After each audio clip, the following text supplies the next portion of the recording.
El último respiro del imperio invisible. Existe un momento en la historia de cada civilización en el que el dinero deja de ser un medio y se convierte en una religión, un instante en el que las promesas de papel adquieren más valor que el pan, más peso que el acero, más poder que la verdad, y cuando esa religión colapsa, arrastra consigo no solo economías, sino identidades enteras, formas de vida, ilusiones colectivas. Lo que está ocurriendo ahora no es una crisis más, es el desmoronamiento silencioso del pacto que sostuvo al mundo durante medio siglo, un pacto sellado en secreto, mantenido con sangre y protegido con la amenaza permanente de la ruina, y casi nadie lo vio venir. En julio de 1974, en una ciudad costera del Golfo Pérsico, un hombre con traje oscuro y corbata impecable cerró la puerta de una sala de reuniones y se sentó frente a los representantes de una monarquía que controlaba el recurso más valioso del planeta. Afuera, el mundo se desangraba,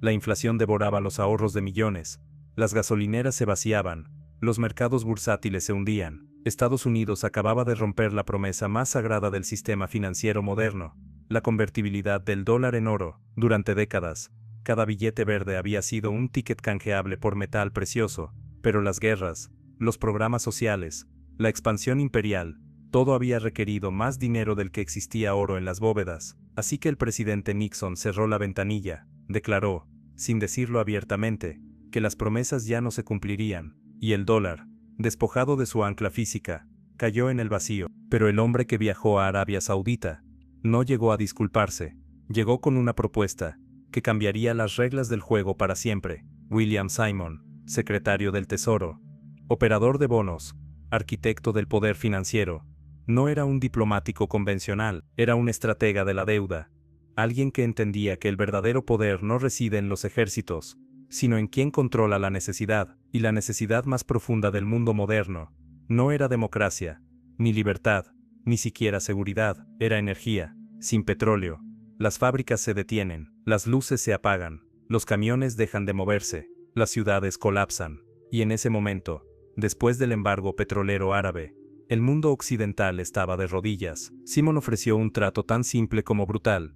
Estados Unidos garantizaría la supervivencia de la Casa de Saud, le vendería las armas más sofisticadas del arsenal occidental, actuaría como su escudo contra cualquier amenaza externa. A cambio, Arabia Saudita aceptaría vender su petróleo exclusivamente en dólares, no en marcos, no en yenes, no en oro, solo dólares, y más aún, tomaría los billones generados por esas ventas y los reinvertiría en bonos del Tesoro estadounidense, financiando así la deuda del mismo país que le compraba el crudo. Era un circuito perfecto. Estados Unidos imprimía dinero para comprar energía, los saudíes devolvían ese dinero prestándoselo de vuelta. El mundo entero quedaba atrapado en un sistema donde la moneda de una sola nación se convertía en el oxígeno del comercio global.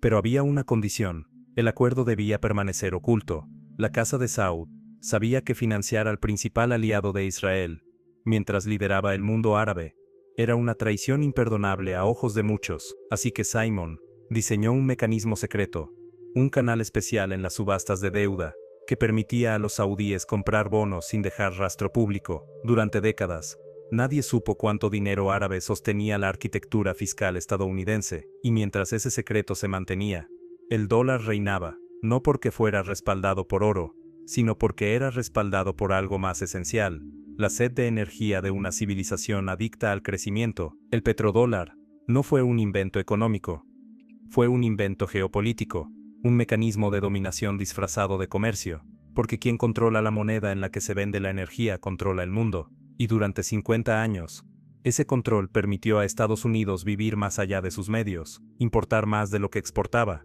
consumir más de lo que producía, financiar guerras simultáneas en continentes opuestos, mientras mantenía un estado de bienestar en casa, todo ello sin pagar el precio inmediato, porque el precio lo pagaban otros. Los países que necesitaban dólares para comprar petróleo debían primero vender bienes reales, camisetas, electrónicos, minerales, mano de obra, entregaban sudor y recibían papel, y ese papel regresaba a Estados Unidos en forma de préstamos baratos que financiaban más consumo, más expansión, más poder. Pero las religiones, incluso las monetarias, eventualmente enfrentan herejes, y el primero en desafiar el dogma fue Saddam Hussein. En el año 2008, Cuando el euro era aún una moneda joven y débil, Irak anunció que dejaría de aceptar dólares por su petróleo, exigiría euros. Los analistas se burlaron, dijeron que era un acto irracional, motivado por ideología antioccidental, pero cuando el euro comenzó a fortalecerse, Irak empezó a ganar más dinero que nunca, y eso desató el verdadero pánico, porque si otros productores seguían el ejemplo,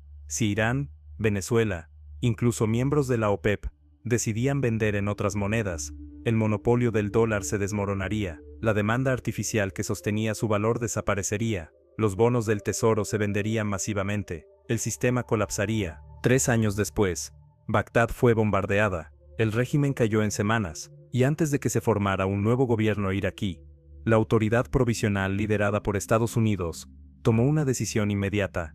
El petróleo volvería a venderse en dólares, las cuentas en euros fueron cerradas, el mensaje enviado al resto del mundo fue claro, brutal, innegable. Salirse del dólar tiene consecuencias, no importa si tu causa es justa, si tus cálculos son acertados, si tu soberanía te ampara, el sistema no tolera disidencia, y quien intente construir una alternativa será tratado como una amenaza existencial. Pero las lecciones de Irak no detuvieron a todos. En Libia, Muammar Gaddafi soñó con algo aún más radical, una moneda africana respaldada por oro, el dinar dorado, una divisa común para todo el continente, anclada en metal físico, que permitiría a África comerciar sus recursos, sin pasar por dólares ni euros. Libia tenía más de 100 toneladas de oro, tenía petróleo, tenía el nivel de vida más alto del continente, y Gaddafi quería usar esa riqueza para romper el dominio financiero occidental sobre África. Quería que el uranio, los minerales, el petróleo africano, dejaran de financiar las capitales europeas y comenzaran a construir soberanía local. En 2011, Libia ardió. La narrativa mediática fue rápida y unánime.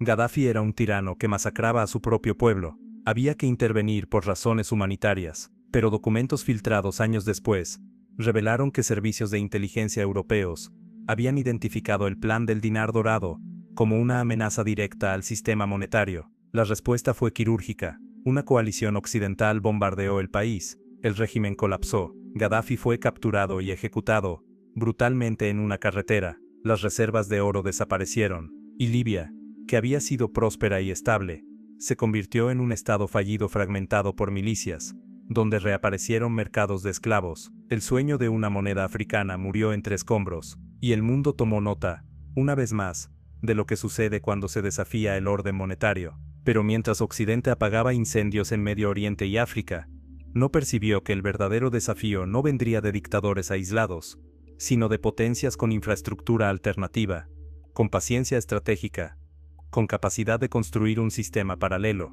Rusia observó Irak, Rusia observó Libia, y entendió que mientras dependiera del sistema financiero occidental, sería vulnerable. Así, comenzó a prepararse, redujo sus reservas en dólares, compró oro masivamente, desarrolló sistemas de pago propios, y cuando llegó el momento del choque, en febrero de 2022, el mundo descubrió que las sanciones ya no eran el arma definitiva. Occidente expulsó a Rusia del sistema Estado SWIFT, congeló cientos de miles de millones de sus reservas internacionales, impuso restricciones comerciales sin precedentes, el rublo se desplomó. Desde Washington celebraron, convencidos de que la economía rusa colapsaría en semanas, pero Rusia respondió exigiendo pagos en rublos por su gas. Europa protestó, pero al final cedió, necesitaba la energía, y el rublo no solo se recuperó, sino que se fortaleció. Pero lo verdaderamente transformador ocurrió detrás de escena. Rusia aceleró la construcción de una infraestructura financiera paralela, conectó su sistema de pagos con el de China, comenzó a vender petróleo a India y China en monedas locales. Surgió una flota de petroleros fantasma, sin seguro occidental, con estructuras de propiedad opacas, que transportaban crudo ruso, ignorando los límites de precio impuestos por Occidente. Y el mundo descubrió algo incómodo. Las materias primas son más esenciales que los dólares. Se puede imprimir dinero, pero no petróleo, ni trigo, ni uranio. Y quien controla esos recursos puede sobrevivir fuera del sistema financiero occidental. El comercio entre Rusia y China superó los 200.000 millones de dólares anuales, con una fracción mínima realizada en dólares. Estados Unidos había usado su arma más poderosa, y el adversario había sobrevivido. Eso no solo debilitó el sistema de sanciones, destruyó el mito de que el dólar era indispensable. China, que observaba todo con atención milimétrica, llevaba años preparando su propia jugada.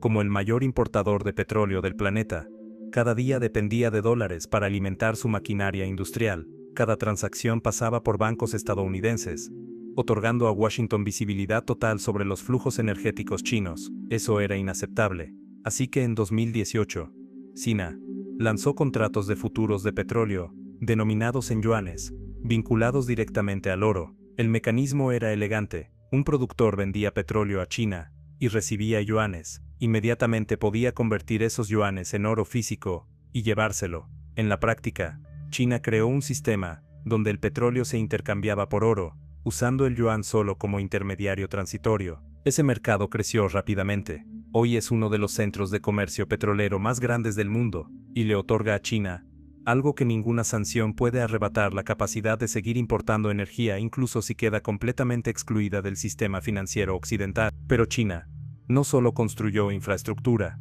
también sedujo a los guardianes del petrodólar. Mientras Washington sermoneaba a Arabia Saudita sobre derechos humanos y restringía ventas de armas, Pekín ofrecía negocios, infraestructura, respeto. Y cuando instalaciones petroleras saudíes fueron atacadas y Estados Unidos no respondió militarmente, la Casa de Saud entendió que los viejos pactos ya no ofrecían las mismas garantías. En 2022, Mecho, presidente chino, fue recibido en Riad con honores imperiales. Poco después, funcionarios saudíes comenzaron a hablar públicamente de aceptar otras monedas para el comercio petrolero. No importa si el acuerdo de 1974 tenía fecha de vencimiento oficial, lo relevante es que la exclusividad murió. Arabia Saudita adoptó una política pragmática: vender a todos, cobrar en varias monedas, acumular oro. Eso rompió el monopolio.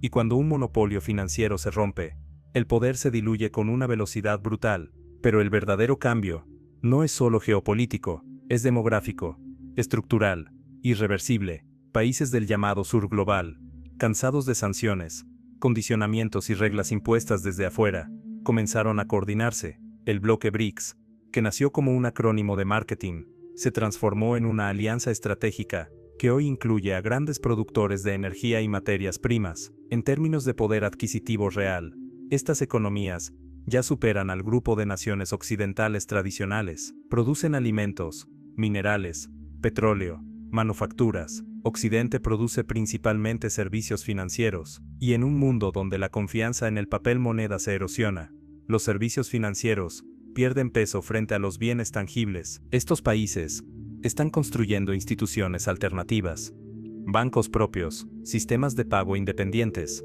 Su objetivo no es destruir el dólar por ideología, sino protegerse de un sistema que ha demostrado ser un arma política. Después de ver cómo se congelaron las reservas rusas con un clic administrativo, muchos gobiernos entendieron que mantener riqueza en dólares implica riesgo de confiscación. No están creando un mundo unipolar alternativo, están creando un mundo multipolar, donde el comercio se realiza en monedas locales, oro, o acuerdos directos de intercambio. Y mientras todo esto ocurre en el exterior, dentro de Estados Unidos, crece un problema aún más letal: la deuda. Más de 35 billones de dólares acumulados, una cifra tan vasta que el cerebro humano no logra dimensionarla. Durante años, políticos y economistas repitieron que no importaba, que mientras Estados Unidos pudiera imprimir su propia moneda, nunca quebraría. Esa idea se popularizó bajo teorías modernas que sostenían que la deuda era solo un número digital, que el déficit no era un problema real,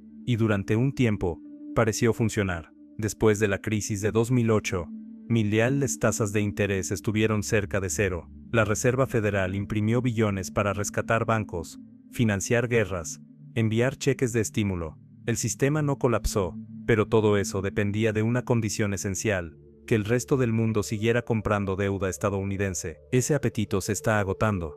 Cuando la inflación regresó con fuerza, la Reserva Federal se vio obligada a subir tasas agresivamente, y ahí apareció la trampa. Con 35 billones de deuda, cada punto porcentual adicional significa cientos de miles de millones extras solo en intereses. En 2024 ocurrió algo histórico. Estados Unidos gastó más dinero pagando intereses que en todo su presupuesto militar, más que en ejército, marina, fuerza aérea y todas las ramas combinadas. Eso marca el inicio de una espiral de deuda. El mecanismo es simple y brutal. El gobierno gasta más de lo que recauda, emite deuda para cubrir el déficit. Luego debe pagar intereses sobre esa deuda. Esos intereses generan un déficit aún mayor. Entonces emite más deuda para pagar los intereses anteriores. Es un esquema Ponzi, que solo funciona mientras alguien nuevo compre. Pero los compradores están desapareciendo. China reduce sus tenencias. Arabia Saudita acumula oro. Rusia ya no participa. Japón lucha por sostener su propia moneda. Entonces, ¿quién compra ahora la deuda? Principalmente fondos internos y la propia Reserva Federal. Estados Unidos está financiándose a sí mismo con dinero recién creado. Eso tiene una consecuencia inevitable: inflación. Durante décadas, Estados Unidos exportó inflación al resto del mundo. Los dólares impresos salían del país para comprar productos extranjeros. China absorbía el exceso monetario fabricando bienes. Arabia Saudita lo absorbía vendiendo petróleo. El mundo actuaba como una esponja. Hoy esa esponja está seca. A medida que más países comercian fuera del dólar, esos billetes ya no salen, se quedan dentro del sistema estadounidense. Persiguen viviendas, alimentos, acciones, servicios. Por eso los precios no paran de subir. No es un accidente, es el resultado directo del fin del petrodólar. Y esto conduce al escenario más peligroso: el regreso masivo de los dólares que están fuera del país. Durante medio siglo, billones de dólares se acumularon en bancos extranjeros, fondos soberanos, reservas internacionales. Mientras permanecían afuera, no generaban inflación interna. Pero cuando la confianza se rompe, ese dinero intenta volver para comprar activos reales antes de perder valor. Imaginar el efecto no requiere esfuerzo. Billones de dólares buscando tierra, propiedades, empresas, alimentos. Eso no es inflación moderada, es hiperinflación, la destructiva, la que hace que el pan pase de $4 a 12 en días, la que pulveriza salarios mientras los precios se disparan, la que convierte ahorros en papel sin valor. Las élites financieras ya se están posicionando. Por eso compran tierras agrícolas, propiedades, infraestructura. Están cambiando dinero fiduciario por activos físicos. Mientras tanto, la mayoría de la población mantiene sus ahorros en cuentas bancarias y fondos de pensión. Cuando los dólares vuelvan a casa, el nivel de vida estadounidense caerá abruptamente. Durante décadas, el país consumió más de lo que producía gracias al subsidio involuntario del resto del mundo. Ese subsidio se está terminando. Y aquí aparece una ironía cruel. Al gobierno estadounidense le conviene parcialmente esta inflación, porque es la única forma de licuar 35 billones de deuda. Al destruir el valor del dólar, reduce el valor real de lo que debe. Es un default encubierto. Los perjudicados son los ahorristas, jubilados, clase media. Por eso, mientras públicamente minimizan el oro, los bancos centrales lo compran a niveles récord. Miles de toneladas adquiridas en los últimos años. No es casualidad. El oro no es pasivo de nadie. No puede congelarse con una orden administrativa. Es soberanía financiera en forma metálica. Incluso países aliados están repatriando su oro físico desde bóvedas extranjeras. Quieren tenerlo en casa. Cuando los gobiernos piden su metal de vuelta, significa que la confianza se está evaporando, y esto impacta directamente en el poder militar estadounidense. El imperio moderno no se sostiene solo con portaaviones, se sostiene con financiación infinita. Durante décadas, guerras completas se pagaron con deuda, no con impuestos. El mundo compraba bonos, y sin saberlo, financiaba la maquinaria militar que patrullaba los océanos. Ese mecanismo también se rompe. Sin compradores externos de deuda, cada conflicto futuro implica imprimir dinero directamente. Eso acelera la inflación doméstica. Llega un punto donde el país debe elegir entre gasto social o gasto militar. Históricamente, cuando una potencia pierde su capacidad de financiar guerras, pierde su estatus global. Ya ocurrió con Gran Bretaña, en 1956, ante la crisis del Canal de Suez. No perdieron por falta de soldados, perdieron porque ya no podían sostener su moneda. Estados Unidos se acerca a su propio momento Suez. En un mundo donde el dólar ya no es dominante, mantener cientos de bases militares alrededor del planeta se vuelve insostenible. Si las flotas regresan a casa, el comercio global pierde su policía. Aparecen bloqueos regionales, piratería, conflictos locales. El orden unipolar se transforma en multipolar. Eso significa un planeta fragmentado en bloques económicos, cada región con su moneda, sus reglas, sus cadenas de suministro. El comercio deja de ser eficiente. y se vuelve político. Las empresas ya no compran al proveedor más barato, sino al más alineado geopolíticamente. Esto encarece todo. Se pasa de producción, justo a tiempo a producción, por si acaso. Se duplican inventarios, se levantan fábricas menos eficientes. El consumidor paga la diferencia. En este nuevo mundo, el crédito pierde poder, y los recursos físicos ganan importancia. Energía, alimentos, minerales, manufactura pesan más que derivados financieros. Estados Unidos sigue teniendo ventajas, tecnología, universidades, innovación, pero importa gran parte de lo que consume. En un mundo fragmentado, eso se convierte en vulnerabilidad. El dólar no desaparece, pero deja de ser el centro, y cuando eso ocurre, el ciudadano común queda expuesto a una volatilidad que nunca vivió. Las monedas pueden moverse 10 o 20% en semanas, los precios cambian rápidamente. Planificar a largo plazo se vuelve extremadamente difícil. El petrodólar no fue malvado, fue un mecanismo. Le dio a Estados Unidos medio siglo de prosperidad sin precedentes, permitió construir una enorme clase media y ganar la Guerra Fría, pero ningún sistema dura para siempre. Este llegó a su límite, no por conspiración, sino por matemática, no por traición, sino por agotamiento. Los imperios no caen porque sean derrotados militarmente, caen porque ya no pueden financiar su propia existencia, y cuando la moneda que sostiene un imperio comienza a perder credibilidad, todo lo demás se desmorona con una velocidad aterradora. Lo que está ocurriendo no es el fin del mundo, es el fin de un mundo, el fin de una era donde una sola moneda, respaldada por promesas y amenazas, podía comprar el planeta entero. Ese mundo ya no regresará, y lo que viene después no será necesariamente mejor ni peor, será diferente, más fragmentado, más volátil, más impredecible. Quienes midan su riqueza en billetes descubrirán que los números crecen mientras su capacidad de compra se desvanece. Quienes posean activos reales, habilidades útiles, redes humanas sólidas, estarán mejor posicionados para navegar la tormenta, porque al final, cuando los sistemas colapsan, cuando las monedas pierden significado, cuando los acuerdos secretos se rompen y las promesas se evaporan, solo queda una pregunta que importa, no qué pasará con el sistema. Eso ya está en marcha. La pregunta es ¿qué harás tú cuando el billete en tu bolsillo deje de comprarte pan? Cuando descubras que el valor nunca estuvo en el papel, sino en aquello por lo cual alguien estaba dispuesto a aceptarlo, y ese alguien, cada vez más, ya no está dispuesto. El mundo no termina con explosiones, termina con un susurro administrativo, con una línea de código, con un funcionario anónimo, presionando enter en una terminal bancaria. Termina cuando alguien descubre que el dinero que creyó suyo durante toda su vida nunca le perteneció realmente, que era solo un permiso revocable, una concesión temporal otorgada por poderes que nunca prometieron lealtad a cambio, y cuando ese permiso se revoca, millones de vidas quedan suspendidas en el aire, sostenidas por nada. Hay una mentira fundamental que atraviesa cada crisis monetaria de la historia, la mentira de que el dinero es neutral, técnico, apolítico, de que es simplemente una herramienta de intercambio, un lubricante del comercio,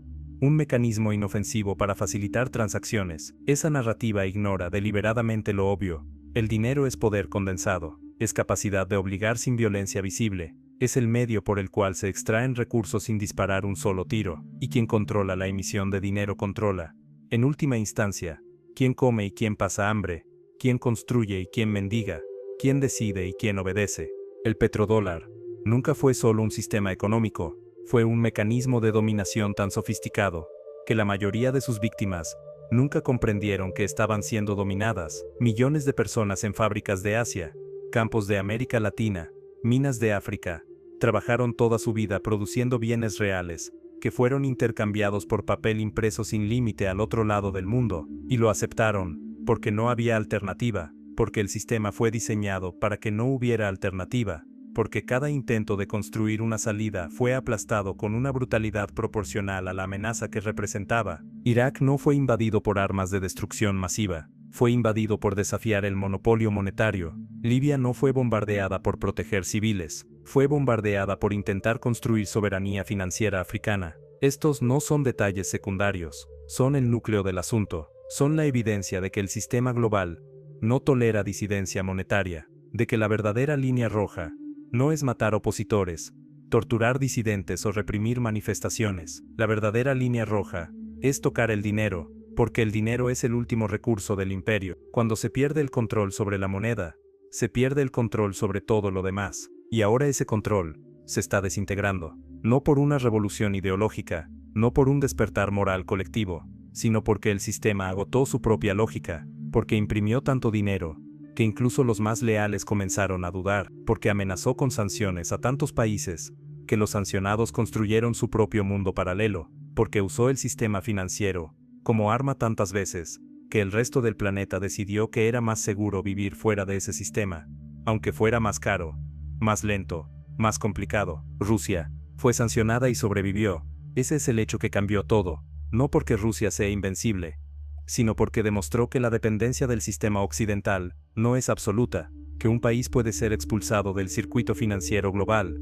y aún así alimentar a su población, mantener sus industrias funcionando, exportar recursos, importar tecnología, puede hacerlo de forma menos eficiente, con más fricciones, con costos más altos, pero puede hacerlo, y esa revelación destruye el mito fundacional del orden monetario actual, la idea de que no hay vida fuera del dólar. China observó esa lección con atención milimétrica, y extrajo la conclusión obvia: si Rusia, con una economía pequeña y dependiente de exportaciones de materias primas, puede sobrevivir a la exclusión financiera, entonces China, con la mayor cadena industrial del planeta, con superávit comercial, con reservas masivas de oro, puede no solo sobrevivir sino prosperar en un mundo sin dólar, y esa certeza cambia todo el cálculo estratégico, porque significa que Beijing ya no necesita temer las amenazas financieras de Washington, puede desafiar, puede negociar, puede construir alternativas, y lo está haciendo. Cada contrato de petróleo pagado en yuanes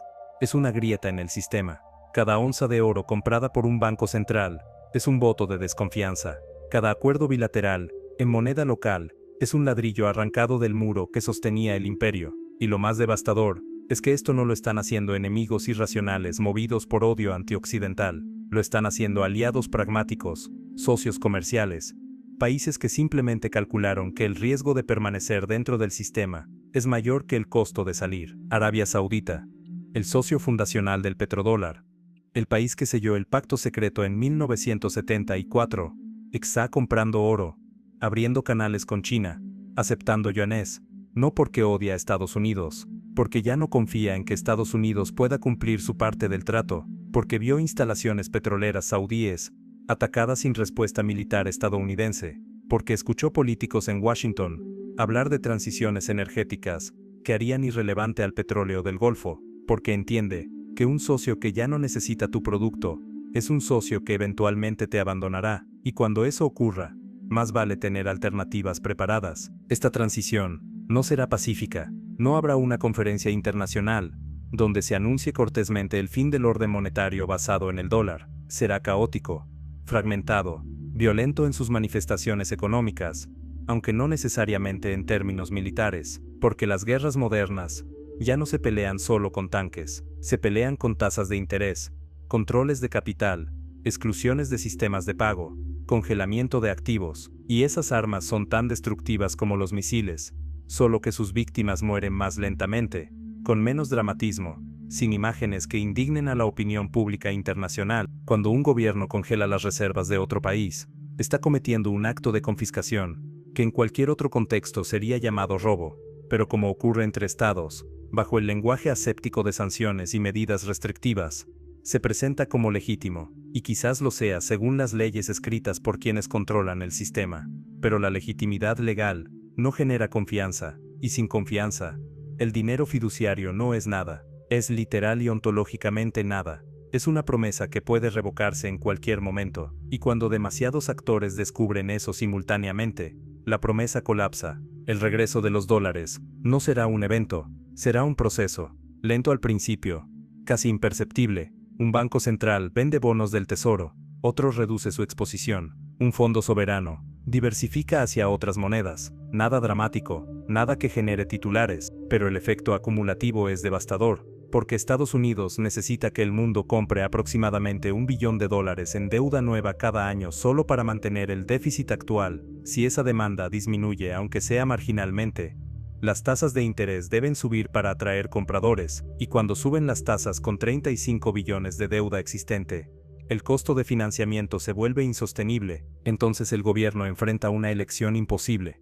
Puede recortar gastos drásticamente, provocando recesión inmediata, desempleo masivo, colapso de programas sociales. Puede subir impuestos, destruyendo inversión y consumo. O puede hacer lo que todos los gobiernos endeudados han hecho históricamente: imprimir, llamarlo alivio cuantitativo, expansión del balance, liquidez de emergencia. Los nombres cambian, la esencia no, es creación monetaria, para financiar gastos que no pueden cubrirse con ingresos reales, y eso genera inflación, no la inflación de 2 o 3% anual, que los bancos centrales fingen controlar, la inflación de 2 dígitos, la que devora salarios en meses, la que obliga a las personas a gastar inmediatamente, porque esperar significa perder poder adquisitivo, la que transforma el ahorro en suicidio financiero. Y cuando eso ocurre, la clase media, esa estructura social que sostuvo la estabilidad política de Occidente durante un siglo, se pulveriza, porque la clase media no tiene activos reales suficientes para protegerse, tiene cuentas bancarias, fondos de pensión, bonos, tiene promesas de papel, y las promesas de papel arden rápido. Las élites ya se están protegiendo, no con declaraciones públicas, sino con acciones silenciosas. Compran tierras en Nueva Zelanda, propiedades en Patagonia, fincas en África, acumulan oro, Bitcoin, activos que no dependen de la solvencia de ningún gobierno. Construyen refugios literales y metafóricos, porque saben lo que viene, porque tienen acceso a información que el ciudadano común nunca ve, porque participan en reuniones donde se discute abiertamente el colapso del sistema monetario actual, no como posibilidad remota sino como inevitabilidad matemática. Y mientras tanto, a la población general se le dice que todo está bien, que la inflación es transitoria, que la economía es resiliente, que los fundamentos son sólidos, las mismas frases que se repitieron en Weimar, en Zimbabue, en Venezuela, en Argentina, en cada colapso monetario de la historia moderna, porque admitir la verdad generaría pánico, y el pánico adelantaría el colapso. Entonces se miente, no con falsedades obvias, sino con omisiones estratégicas, con estadísticas manipuladas, con definiciones cambiantes de inflación que excluyen convenientemente alimentos y energía, como si la gente pudiera vivir sin comer ni calentarse. Hay una pregunta que nadie en posiciones de poder quiere responder honestamente. ¿Qué pasa cuando una población descubre que trabajó toda su vida, ahorró disciplinadamente, siguió las reglas, y al final descubre que sus ahorros no valen nada? ¿Qué pasa cuando los jubilados entienden que sus pensiones fueron invertidas en bonos que ya no pueden pagar rendimientos reales? ¿Qué pasa cuando la generación que compró la narrativa del sueño americano descubre que el sueño fue financiado con deuda impagable, y que ahora les toca pagar la cuenta? La respuesta histórica es clara: cuando las clases medias colapsan, los extremos políticos crecen, aparecen movimientos que prometen soluciones radicales, algunos culpan a inmigrantes, otros a élites, otros a potencias extranjeras, todos buscan un chivo expiatorio, porque aceptar la verdad es demasiado doloroso. La verdad es que el sistema fue diseñado para colapsar, que la deuda nunca fue sostenible, que el petrodólar fue un privilegio temporal, no un derecho permanente, y que cuando los privilegios terminan, duele. El dólar no morirá mañana, no habrá un día específico donde deje de existir, pero morirá lentamente, en cada transacción que se realiza en otra moneda, en cada onza de oro comprada por un banco central, en cada acuerdo bilateral que excluye a Washington. Morirá en la pérdida gradual de confianza, ese recurso invisible que sostiene todo dinero fiduciario, y cuando la confianza se evapora completamente, descubrimos que el emperador nunca tuvo ropa, que el dólar no valía por su fortaleza intrínseca, sino por la ausencia de alternativas, y ahora las alternativas existen. El mundo que viene no será mejor ni peor moralmente, será simplemente diferente, más fragmentado, con bloques regionales comerciando entre sí, con múltiples monedas, con oro regresando como ancla de valor, con tecnologías como Bitcoin, ofreciendo salidas descentralizadas. Será un mundo donde el poder estadounidense sigue existiendo, pero ya no es hegemónico, donde Washington es un jugador importante, pero no el árbitro final, donde las reglas se negocian, en lugar de imponerse. Y en ese mundo, el ciudadano común de Estados Unidos enfrentará algo que sus abuelos nunca vivieron: la experiencia de ser un país normal, sin privilegio monetario, sin capacidad de imprimir dinero y comprar recursos reales del resto del planeta, sin déficits comerciales gigantescos, financiados por otros. Tendrán que producir tanto como consumen, exportar tanto como importan, vivir dentro de sus medios. Para muchos, eso será un descenso brutal. Para otros, quizás sea el inicio de algo más honesto, pero en cualquier caso, será doloroso,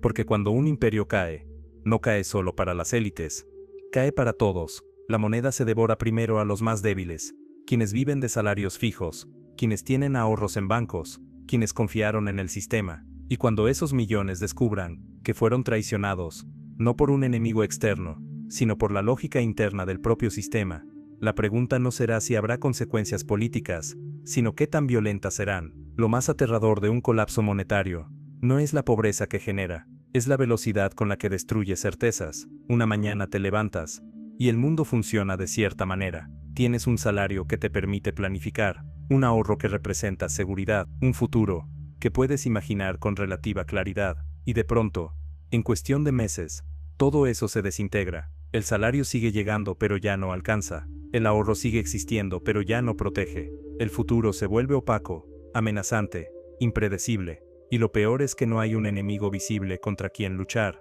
no hay un invasor extranjero, no hay un tirano local, solo hay números que suben, precios que se disparan, promesas que se rompen. Esa experiencia psicológica, esa sensación de indefensión frente a fuerzas invisibles, es más corrosiva que la pobreza material, porque la pobreza se puede combatir con trabajo, con ingenio, con solidaridad, pero la desintegración de la realidad monetaria genera una forma de locura colectiva. La gente deja de confiar en las instituciones, en los expertos, en los datos oficiales, porque todos mintieron, todos dijeron que estaba controlado, que era temporal, que no había de qué preocuparse, y ahora esa misma gente pide calma, mientras los supermercados suben precios semanalmente. Y aquí aparece una contradicción brutal del sistema. Durante décadas, se promovió la idea de que el ahorro era virtud, que aplazar la gratificación, invertir en fondos indexados, confiar en el interés compuesto, era el camino hacia la seguridad financiera. Millones de personas siguieron ese consejo,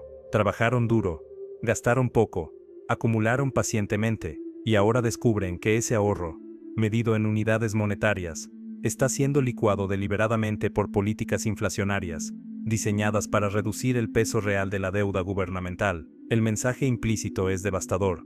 Te mentimos, la virtud que te enseñamos era funcional para nosotros, no para ti. Tu disciplina financió nuestro despilfarro, y ahora que el sistema colapsa, tú pagas el precio. Esa traición no genera solo pobreza, genera rabia, una rabia profunda, visceral, dirigida contra un sistema que se revela como fraudulento en su núcleo, y esa rabia busca salidas, algunas constructivas, muchas destructivas. Algunos canalizan la furia hacia movimientos políticos que prometen destruir el establishment, otros hacia teorías conspirativas que ofrecen explicaciones simples para realidades complejas. Otros simplemente se resignan, aceptando que el contrato social se rompió y que ahora cada uno debe salvarse como pueda. Pero hay algo aún más profundo en juego. El colapso del petrodólar no es solo el fin de un sistema monetario, es el fin de una cosmología. Durante 70 años, desde el final de la Segunda Guerra Mundial, Occidente vivió dentro de una narrativa particular sobre cómo funciona el mundo, una narrativa donde el progreso era lineal, donde la democracia liberal y el capitalismo de mercado representaban el fin de la historia, donde Estados Unidos era el garante indispensable del orden global. Esa narrativa no era solo propaganda, era la estructura mental que organizaba la realidad para cientos de millones de personas. Y ahora, esa estructura se desmorona, no porque haya sido derrotada ideológicamente, sino porque sus fundamentos materiales desaparecieron. El orden estadounidense no se sostenía en valores universales, se sostenía en excedentes energéticos, en hegemonía monetaria, en capacidad de proyectar poder militar sin costo fiscal inmediato. Cuando esos pilares se desmoronan, todo el edificio intelectual colapsa con ellos, y lo que queda es un vacío existencial, porque si la narrativa que organizaba tu comprensión del mundo era falsa, ¿qué más lo es? ¿Qué otras certezas son solo construcciones temporales, sostenidas por condiciones materiales que ya no existen? Esa crisis de sentido es más peligrosa que la crisis económica, porque una crisis económica puede resolverse con ajustes, reformas, políticas inteligentes, pero una crisis de sentido, una pérdida colectiva de fe en las instituciones y narrativas que daban coherencia a la existencia social.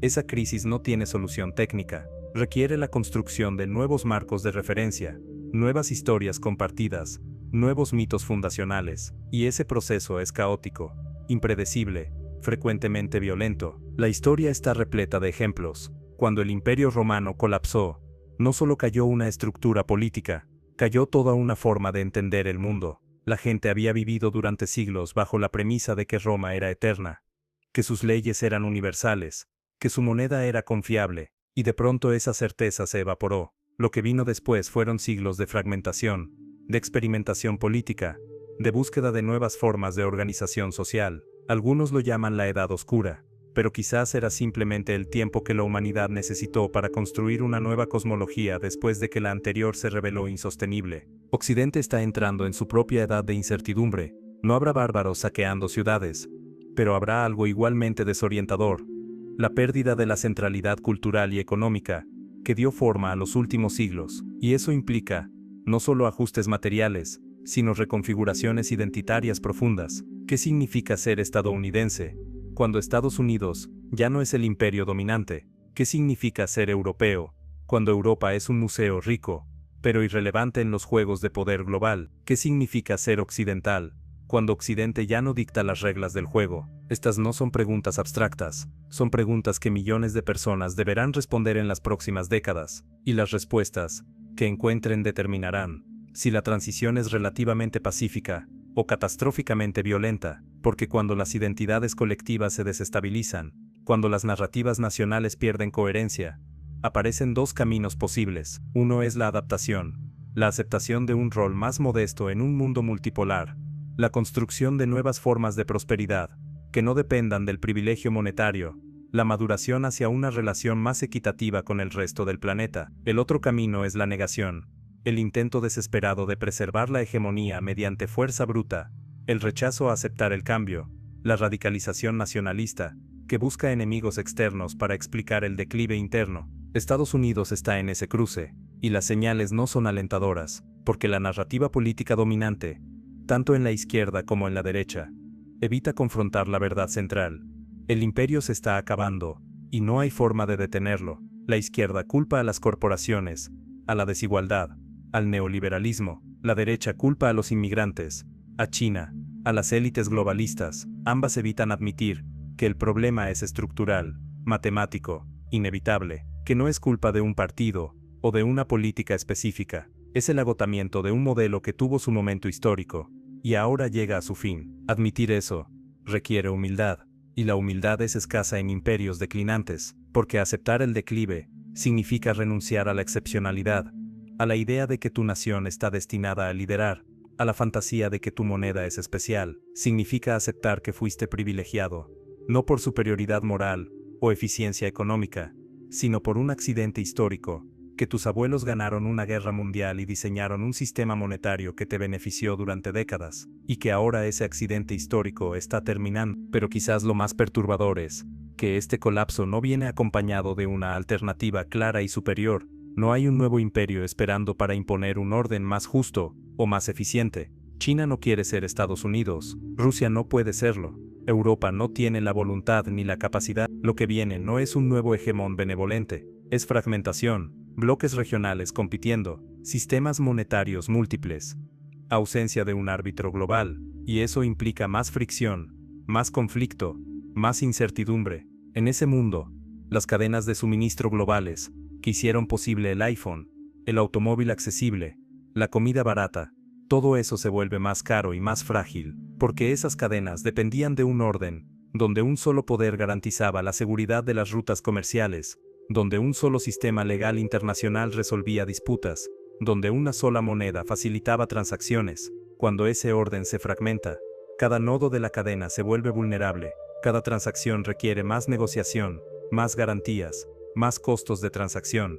El consumidor promedio en Occidente no entiende que el precio bajo de casi todo lo que compra dependía de ese orden, que los zapatos baratos eran posibles porque alguien en Vietnam trabajaba por salarios miserables, y el costo de transporte estaba subsidiado por combustible barato y rutas marítimas seguras, que la comida abundante era posible porque agricultores en países pobres vendían en dólares y reinvertían esos dólares en bonos estadounidenses, subsidiando indirectamente el consumo americano. Cuando ese circuito se rompe, los precios reales emergen, y los precios reales son mucho más altos. Eso implica un descenso en el nivel de vida, que no puede compensarse con productividad o innovación tecnológica, porque la productividad puede hacer que produzcas más con menos trabajo, pero no puede cambiar el hecho de que ahora debes pagar el costo real de los recursos, en lugar del costo subsidiado por un sistema monetario privilegiado, y ese ajuste será brutal para quienes construyeron sus expectativas de vida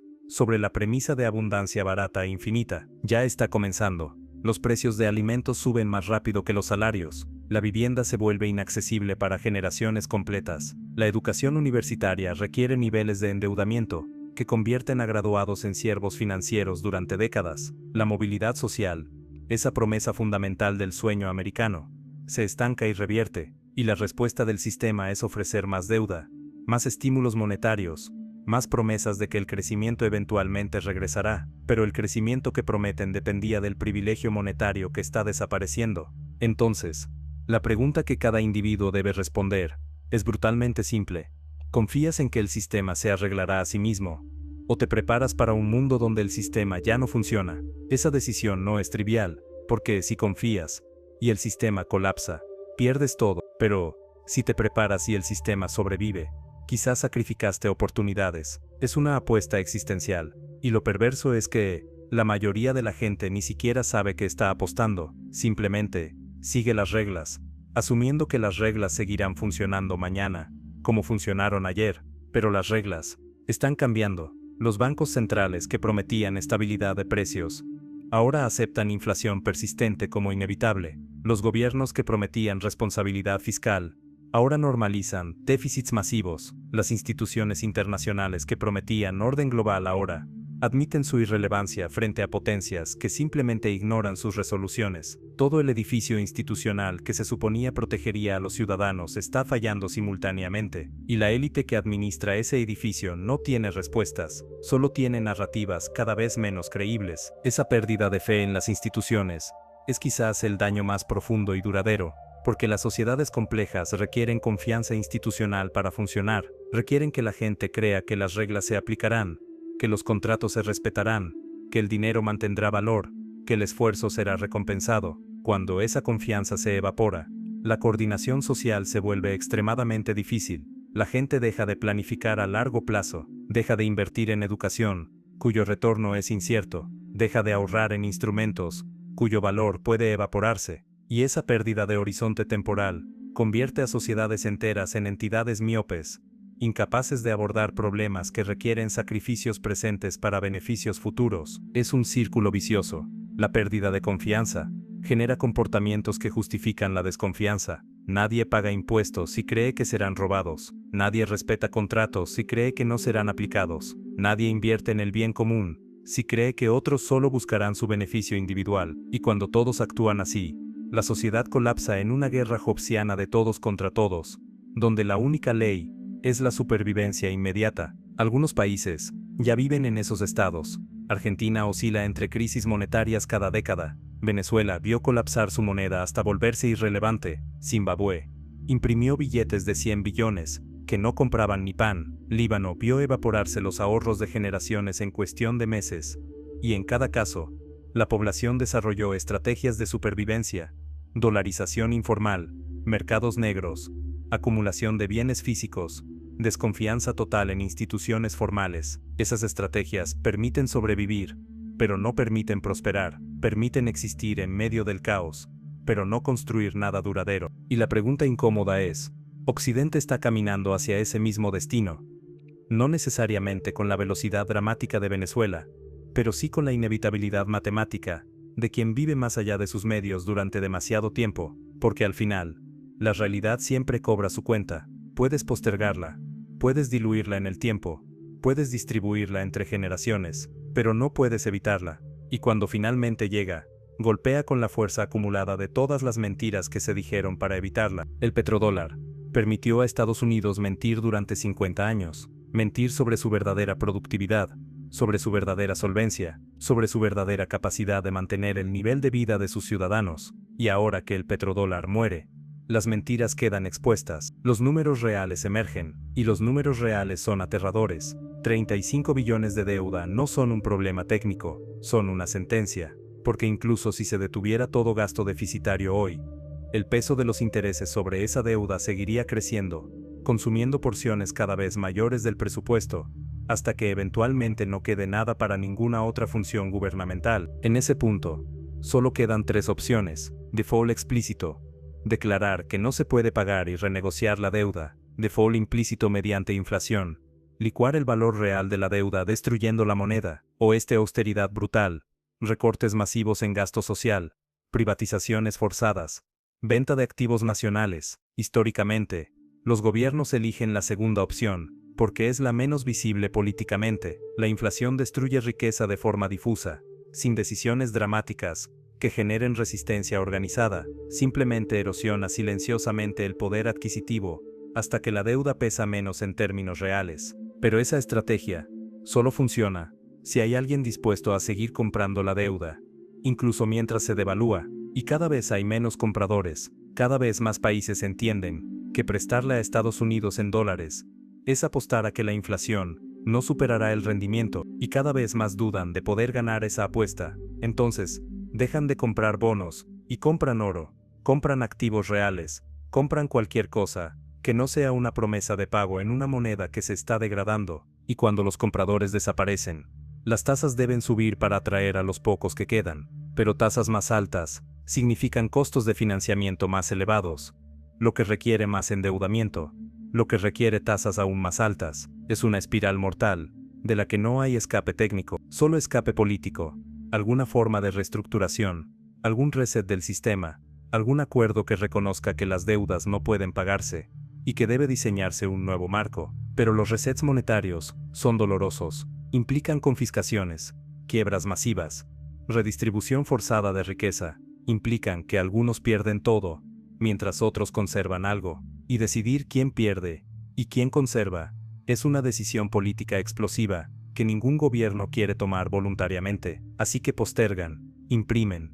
mienten, esperando que algún milagro, crecimiento económico súbito, un descubrimiento tecnológico revolucionario, una guerra que unifique a la nación, resuelva el problema sin que tengan que tomar decisiones difíciles. Pero los milagros no ocurren por decreto, y mientras esperan el milagro, el problema se agrava. La deuda crece, la confianza se erosiona, las alternativas al dólar se fortalecen, y un día, sin que nadie declare formalmente nada, el mundo simplemente habrá dejado de necesitar dólares. Comerciarán en yuanes, en rublos, en rupias, en oro, en bitcoin, en cualquier cosa que les permita intercambiar bienes, sin depender de una moneda que ya no confían que mantendrá valor. Y ese día, Estados Unidos despertará como un gigante confundido, descubriendo que su superpoder desapareció mientras dormía, que ya no puede financiar déficits vendiendo papel, que ahora debe elegir entre mantener su imperio militar o mantener programas sociales, que ya no puede tener ambos, que el privilegio terminó, y que el mundo que viene será más duro, más competitivo, más despiadado con quienes no pueden producir valor real. Ese será el verdadero fin del sueño americano, no porque Estados Unidos deje de existir, sino porque dejará de ser excepcional. Será solo otro país, rico quizás, poderoso quizás, pero ya no el centro del universo, ya no el lugar donde las reglas se escriben y el resto obedece, ya no el imperio, que puede vivir indefinidamente del trabajo ajeno, solo un país más, con sus problemas, sus limitaciones, su lugar ordinario en un mundo que ya no gira a su alrededor. Y para quienes crecieron creyendo en la excepcionalidad, esa normalidad se sentirá como una derrota aplastante e incomprensible. Existe un momento en la vida de cada civilización en el que debe enfrentar una verdad que ha evitado durante generaciones, un instante de claridad brutal, donde las ilusiones ya no pueden sostenerse, donde las narrativas reconfortantes se revelan como lo que siempre fueron, historias que nos contamos para evitar mirar el abismo. Y en ese momento, la civilización tiene dos opciones: puede aferrarse a las historias muertas, insistir en que el pasado puede regresar si tan solo se aplica la voluntad suficiente, o puede soltar, aceptar la pérdida, y comenzar el doloroso proceso de construir algo nuevo sobre las ruinas de lo que fue. Estados Unidos nunca ha tenido que soltar.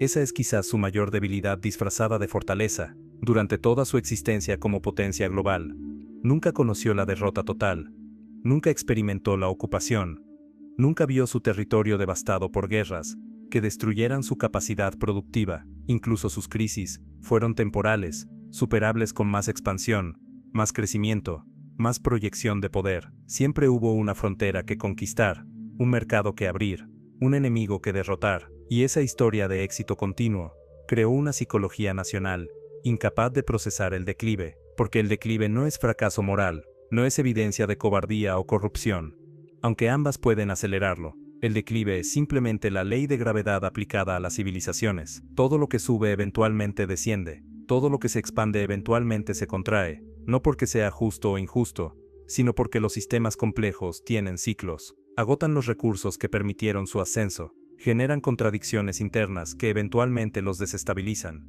crean enemigos que aprenden de sus estrategias y las usan en su contra, y llega un momento donde la energía requerida para mantener la estructura supera la energía que la estructura puede generar. El petrodólar fue precisamente eso, una forma de generar energía sistémica, sin esfuerzo equivalente, una máquina que convertía papel impreso en bienes reales, que transformaba promesas en poder, pero esa máquina dependía de algo intangible y frágil, la disposición del resto del mundo a aceptar el arreglo, y esa disposición nunca fue permanente, fue contingente, situacional, mantenida tanto por conveniencia como por ausencia de alternativas, y cuando las alternativas emergieron, cuando el costo de seguir aceptando superó el costo de salir, el arreglo comenzó a deshacerse. Lo fascinante es que esto no es nuevo, es el patrón de todos los imperios. Roma extrajo tributos de provincias conquistadas, hasta que mantener las legiones se volvió más caro que los tributos que recolectaban. España inundó Europa con plata del Nuevo Mundo,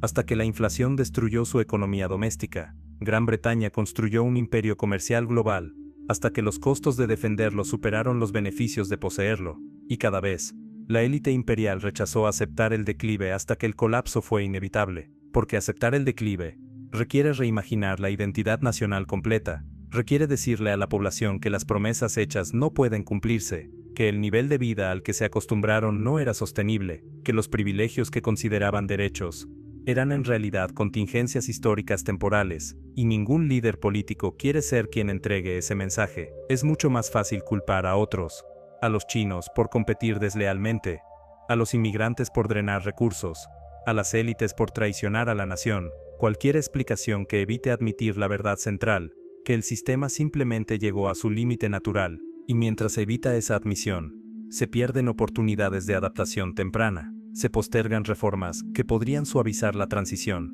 se mantienen estructuras insostenibles, esperando que algún milagro las reviva, y cuando finalmente llega el colapso, es más violento, más caótico, más destructivo de lo que hubiera sido si se hubiera enfrentado proactivamente, porque la realidad no negocia, no acepta excusas, simplemente impone sus términos con la frialdad implacable de las matemáticas. Hay algo profundamente trágico en observar este proceso, porque las personas atrapadas en él no son villanos, son individuos ordinarios, que tomaron decisiones razonables dentro de las reglas del sistema en el que nacieron, ahorraron en instrumentos que sus padres les dijeron que eran seguros, estudiaron carreras que los consejeros les dijeron que tenían futuro, compraron casas asumiendo que la apreciación continua era normal, planificaron retiros basándose en proyecciones que parecían conservadoras. Ninguno de ellos causó el colapso sistémico, pero todos pagarán su precio. Esa es quizás la injusticia más profunda de los colapsos monetarios. No castigan proporcionalmente a quienes causaron el problema,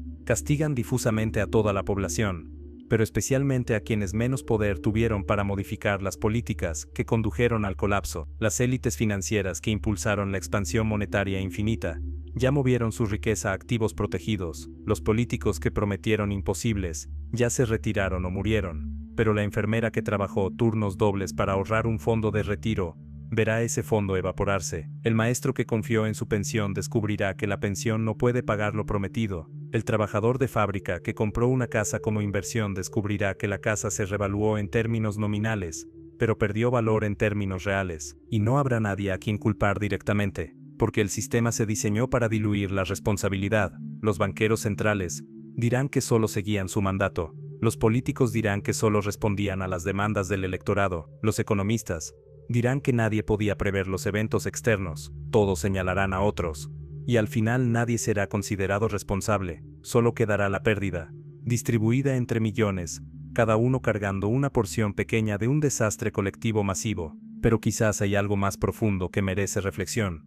La pregunta, no es solo quién pagará el costo del colapso, sino qué tipo de sociedad emergirá del otro lado, porque las crisis sistémicas no solo destruyen estructuras económicas, también destruyen consensos sociales, narrativas compartidas, nociones de justicia y equidad, y en el vacío que dejan, se pueden construir cosas muy diferentes. Una posibilidad es la fragmentación completa, cada grupo social retirándose a sus propias burbujas, cada región buscando sus propios arreglos, cada comunidad intentando salvarse a sí misma, sin solidaridad con el conjunto. En ese escenario, la nación se convierte en una ficción legal, que ya no corresponde a ninguna realidad social compartida. Las élites viven en un mundo completamente separado de las masas. Las regiones ricas se niegan a subsidiar a las pobres. Los jóvenes culpan a los viejos por heredarles un sistema quebrado. Los viejos culpan a los jóvenes por no valorar lo que se construyó. Es la guerra de todos contra todos, pero peleada en cámaras legislativas, en medios de comunicación, en tribunales, en lugar de calles. Otra posibilidad es la radicalización autoritaria, cuando las instituciones democráticas fallan en proveer seguridad básica, cuando el sistema económico colapsa mientras los líderes electos ofrecen solo excusas. Aparecen figuras que prometen orden mediante fuerza, prometen identificar y castigar a los culpables, proteger a los leales, restaurar la grandeza perdida mediante voluntad y disciplina, y poblaciones desesperadas, que ya no confían en procesos deliberativos lentos, aceptan esas promesas, prefieren la certeza de la opresión a la incertidumbre del caos. Y así las democracias mueren, no por golpes militares, sino por suicidio colectivo, por poblaciones que eligen voluntariamente rendirse a cualquiera que prometa detener el dolor. Pero existe una tercera posibilidad, más difícil, que requiere madurez colectiva, que pocas sociedades han demostrado. Es la posibilidad de usar la crisis como oportunidad de reinvención, de preguntarse honestamente qué funcionó, y qué no del sistema anterior, de diseñar estructuras nuevas, que aprendan de los errores pasados, de distribuir los costos de la transición de forma que no destruyan la cohesión social, de construir un nuevo contrato que sea sostenible, precisamente porque acepta límites en lugar de prometer crecimiento infinito. Esa opción requiere que suficientes personas entiendan que el colapso no es el fin, sino una transformación, que el dinero no es riqueza real, solo un medio de coordinar el intercambio de riqueza real, que cuando el medio falla, la riqueza real, las habilidades, las relaciones, la tierra, el conocimiento, sigue existiendo, y que si se puede reconstruir confianza alrededor de nuevas instituciones, se puede recuperar la capacidad de coordinación social, que permite prosperidad. Pero eso requiere duelo primero, requiere aceptar genuinamente que el mundo anterior murió, que las promesas hechas no pueden cumplirse, que el privilegio se acabó, y solo después de ese duelo, solo después de soltar verdaderamente la fantasía del retorno, se puede comenzar a construir algo nuevo. Pero el duelo es doloroso, implica rabia, negación, depresión, y muchas sociedades se atascan en esas etapas, nunca alcanzando la aceptación que permitiría movimiento hacia adelante. Estados Unidos está ahora en las primeras etapas de ese duelo. Parte de la población todavía niega que haya un problema, insistiendo en que el sistema puede arreglarse con ajustes menores. Otra parte está en rabia, buscando enemigos a quienes culpar y castigar. Una porción más pequeña está en depresión, resignada a un futuro peor, sin esperanza de que pueda mejorarse, y una fracción diminuta está intentando aceptación, explorando cómo podría ser una vida digna, en un Estados Unidos que ya no es imperial. Pero el proceso es lento, mucho más lento que el colapso económico que lo impulsa, y esa sincronía entre la velocidad del cambio material y la velocidad del cambio psicológico es donde vive el peligro mayor, porque cuando la realidad cambia más rápido que la capacidad de la gente de procesarla, se genera desorientación masiva, y en esa desorientación, las peores propuestas pueden parecer razonables, las soluciones más destructivas pueden venderse como salvación. La historia muestra que los imperios en declive frecuentemente toman decisiones catastróficas en sus etapas finales, lanzan guerras que no pueden ganar intentando demostrar fuerza, reprimen a sus propias poblaciones, intentando mantener control, destruyen las instituciones que los hicieron grandes intentando preservar privilegios de élites, y al hacerlo, aceleran el colapso que intentaban evitar. La pregunta entonces no es si Estados Unidos declinará, eso ya está en marcha.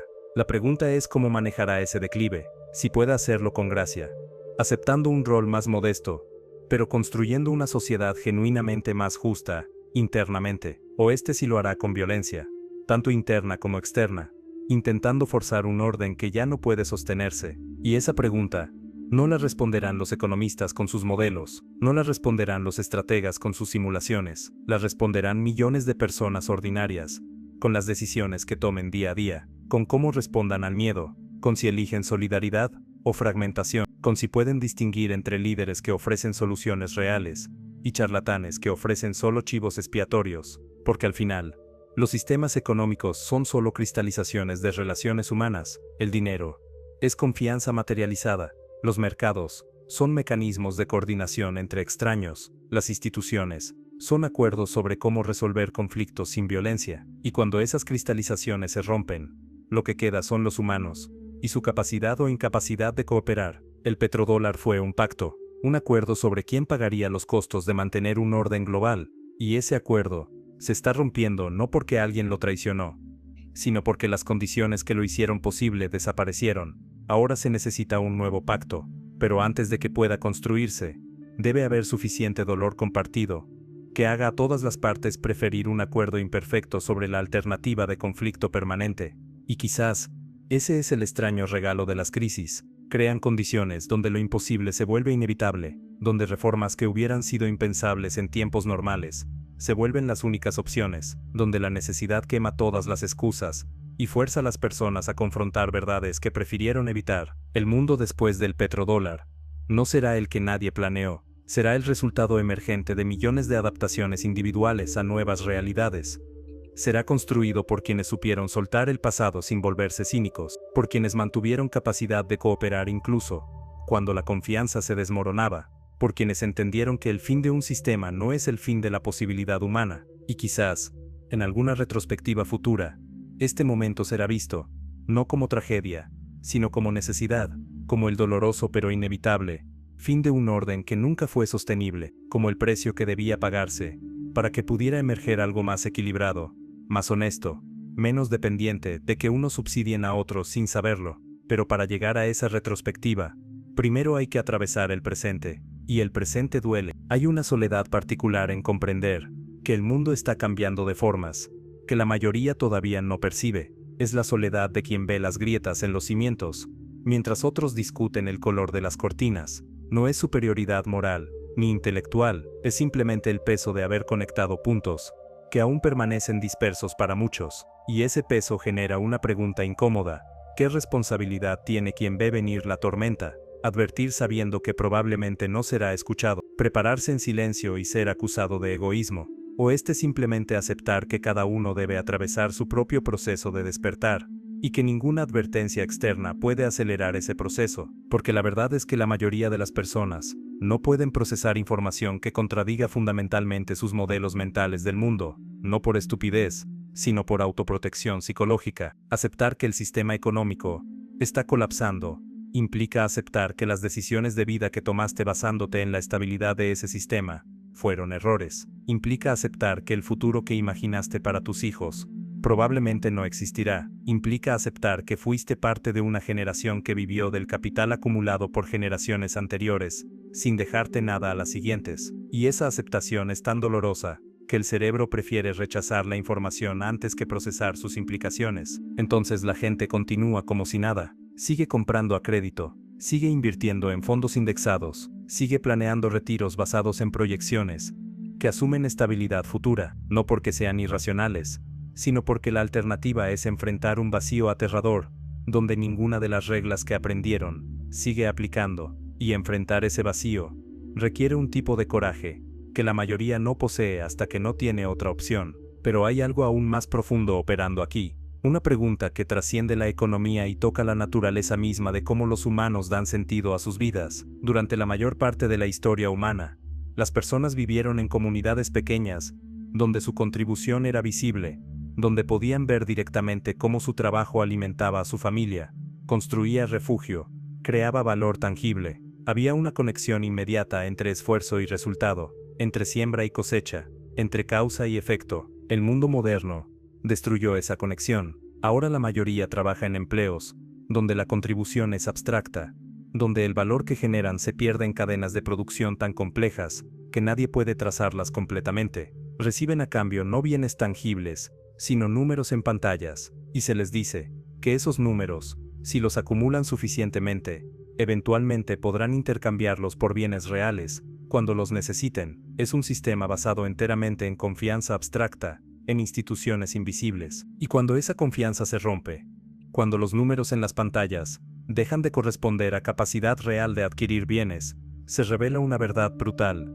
La mayoría de las personas en sociedades modernas no saben hacer nada que genere valor directo, no saben cultivar alimentos, reparar herramientas, construir refugios, tratar enfermedades, han tercerizado completamente su supervivencia a sistemas complejos, que asumen continuarán funcionando indefinidamente, y cuando esos sistemas fallan, descubren una vulnerabilidad existencial que nunca tuvieron que confrontar. Esa vulnerabilidad genera miedo, y el miedo genera dos respuestas opuestas. Algunos reaccionan, buscando mayor control, acumulando, preparándose individualmente, para un futuro donde cada uno debe salvarse a sí mismo. Construyen búnkers literales y metafóricos, almacenan recursos, aprenden habilidades de supervivencia, se vuelven hacia adentro, hacia la familia inmediata, hacia el círculo más pequeño de confianza. Es una respuesta comprensible, pero que, si se generaliza, garantiza el colapso social completo. Otros reaccionan buscando conexión,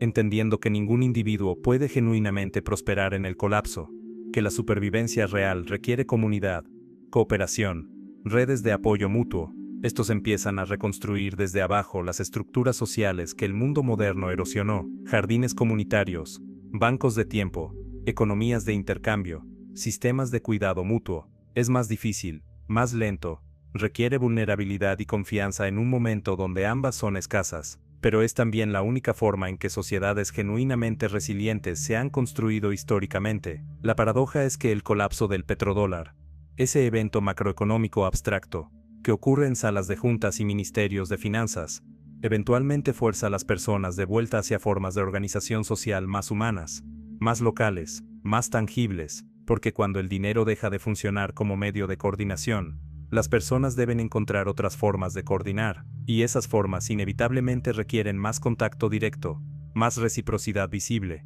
más confianza personal en lugar de institucional. En cierto sentido, el fin del sistema monetario global es el fin de una forma particular de alienación, la alienación de quien vive completamente mediado por abstracciones, quien nunca toca la fuente de su sustento, quien no conoce a las personas de quienes depende. Esa alienación permitió escalas masivas de coordinación, permitió ciudades de millones, permitió cadenas de suministro globales, pero también generó una fragilidad extrema y una pérdida de significado que explica gran parte del malestar psicológico moderno. Las tasas de depresión, ansiedad, suicidio en sociedades ricas no son accidentales, son síntomas de sistemas que optimizaron para eficiencia económica a costa de necesidades psicológicas humanas fundamentales, necesidades de pertenencia, de propósito visible, de contribución reconocible, de conexión genuina con otros. Y cuando el sistema económico que requería esa optimización colapsa, se abre la posibilidad de reconstruir formas de vida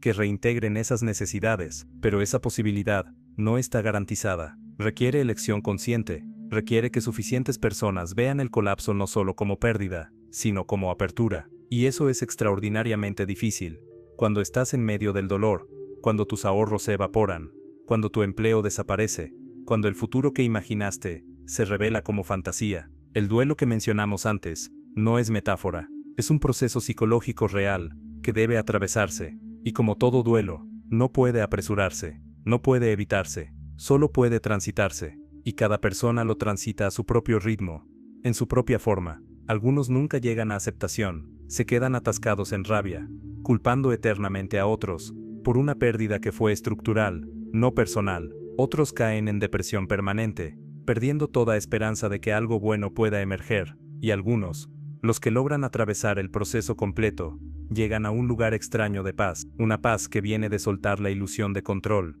de aceptar la impermanencia, de encontrar significado no en la seguridad, sino en la capacidad de responder creativamente a lo que venga. Esa última categoría, los que alcanzan esa paz, son quienes construirán lo que venga después, porque no estarán paralizados por miedo ni consumidos por rabia. Podrán ver claramente, actuar pragmáticamente, colaborar efectivamente, no porque sean moralmente superiores, sino porque hicieron el trabajo interno de procesar la pérdida. Y quizás ese es el trabajo más importante que cualquiera puede hacer en este momento. No acumular oro, no aprender a cultivar vegetales, no estudiar criptomonedas. Esas son herramientas útiles, pero secundarias. El trabajo primario es psicológico, es desarrollar la capacidad de mantener equilibrio emocional mientras el mundo se desestabiliza. Es cultivar la resiliencia interior que permite seguir funcionando cuando las estructuras externas fallan. Es construir una identidad que no dependa de títulos, posesiones, estatus, porque todas esas cosas serán fluidas en el mundo que viene. Esto suena abstracto, casi espiritual, y de cierta forma lo es, porque los colapsos sistémicos son experiencias que obligan a confrontar preguntas últimas. ¿Quién soy cuando me quitan todo lo que defino como mío? ¿Qué me importa realmente cuando lo superfluo se quema? ¿Con quién quiero estar cuando el barniz social se cae y solo queda lo esencial? Estas no son preguntas que la mayoría elige confrontar voluntariamente, son preguntas que la crisis impone, y hay una gracia extraña en eso, una gracia en ser forzado a confrontar lo esencial, porque significa que las distracciones se vuelven insostenibles, las mentiras que nos contamos a nosotros mismos se revelan como tales, las relaciones superficiales se disuelven mientras las profundas se fortalecen. Las actividades que solo servían para llenar tiempo se abandonan mientras las que generan significado genuino se vuelven centrales. En las narrativas de sobrevivientes de crisis previas, depresiones económicas, guerras, colapsos sociales, emerge un patrón curioso. Muchos hablan de esos periodos como los más difíciles, pero también los más significativos de sus vidas, no porque disfruten el sufrimiento, sino porque la crisis los forzó a vivir con una intensidad y autenticidad que nunca habían experimentado, los obligó a depender de otros, y ser dependido, los obligó a descubrir capacidades que nunca supieron que tenían, los obligó a elegir qué valoraban realmente cuando no podían tenerlo todo. Esto no es romantizar el sufrimiento es real, es doloroso, y muchos no sobreviven, o quedan profundamente dañados, pero es reconocer que la comodidad extrema también tiene costos psicológicos, que una vida donde todo está resuelto, donde ninguna necesidad fundamental está amenazada,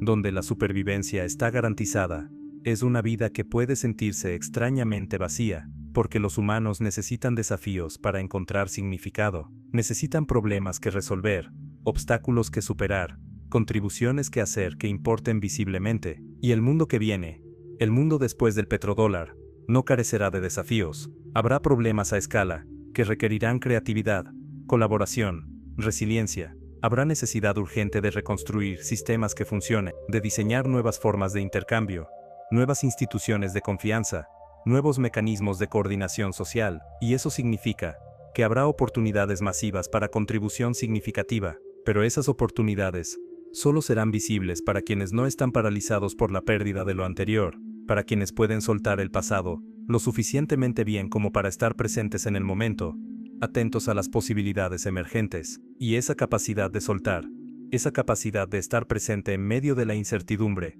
es quizás la habilidad más valiosa que alguien puede desarrollar ahora, porque la certeza no regresará pronto. El mundo multipolar que está emergiendo será fundamentalmente más volátil que el orden unipolar que se está desmoronando. Habrá más conflictos, más disrupciones, más cambios impredecibles, y quienes necesiten certeza antes de poder funcionar, estarán perpetuamente paralizados, mientras que quienes puedan habitar la incertidumbre, quienes puedan moverse fluidamente respondiendo a condiciones cambiantes, prosperarán relativamente. Esto invierte completamente la lógica del mundo anterior, donde el éxito se medía por acumulación, por estabilidad, por tener suficiente para nunca necesitar cambiar. En el mundo que viene, el éxito se medirá por adaptabilidad, por capacidad de soltar y reconstruir rápidamente, por tener redes en lugar de posesiones, por saber hacer en lugar de saber tener, y quizás eso es finalmente liberador, liberador de la ansiedad de proteger lo acumulado, liberador de la necesidad de mantener apariencias,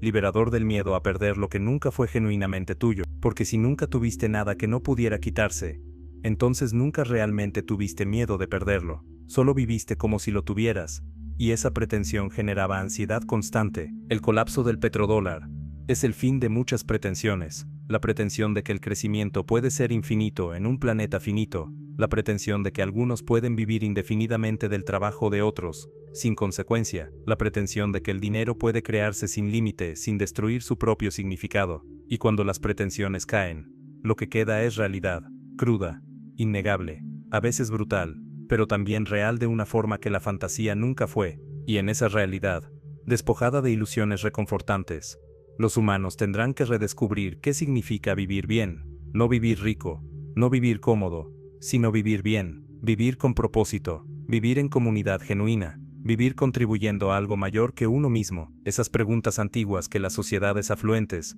pudieron evitar porque la abundancia material llenaba el vacío que dejaban. Ahora, con la abundancia material contrayéndose, las preguntas regresan, y no tienen respuestas técnicas, solo respuestas existenciales, que cada persona y cada comunidad debe encontrar por sí misma, y ese es quizás el verdadero viaje que comienza cuando termina el petrodólar, no un viaje económico, sino uno profundamente humano, de regreso a preguntas fundamentales, que nunca debieron abandonarse,